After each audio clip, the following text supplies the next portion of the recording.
jedheetan of lolaa. Walloon dachaan dhumaa eessan ciisee bulaa. Cabakeen dubbadha miidhama keeniyyaa mee walaa gorfannu jennee maal nuuf wayyaa.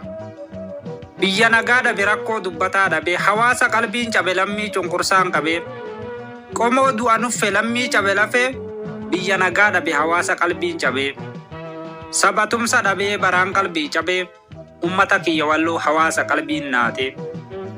Biyya bariin barihee du'a lakkaawutee gadoon bara lakkaawee lammii garaan madaawe. Qomoon humna dhabe rakkate hawaasni koo dhugaan golatti galtee dharri miidhe fonkoo. Haleellaa bara baraa isa dishqaa bireeni dadhabe qote bulaan duuti taate dachaani.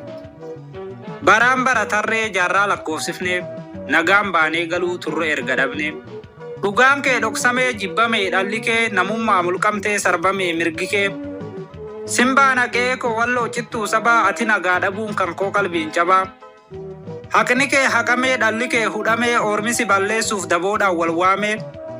Dhalli kee qalamee itti citee morma dhugaan kee dhoksamee sarbamtee namummaa. Hin barii haalaata jettee harmeen gaddaa galgalaaf ganamni keenya taateen addaa. Harmee tiyya walloo akkam jirta deessee hirkiffattee boossa mana jala teessee dhalli kee qalamee ormaan duguugamee halagaan si fixuuf daboodhaan wal waamee.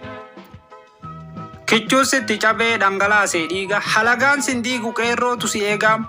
Roorroo si baay'atee si dagatus firri dhugaan kee dhoksamee si ukkaamsus shirri. Hin jiraatta yoomuu si eega dhaloonni halagaan sin dhaalu siif lola dhaloonni.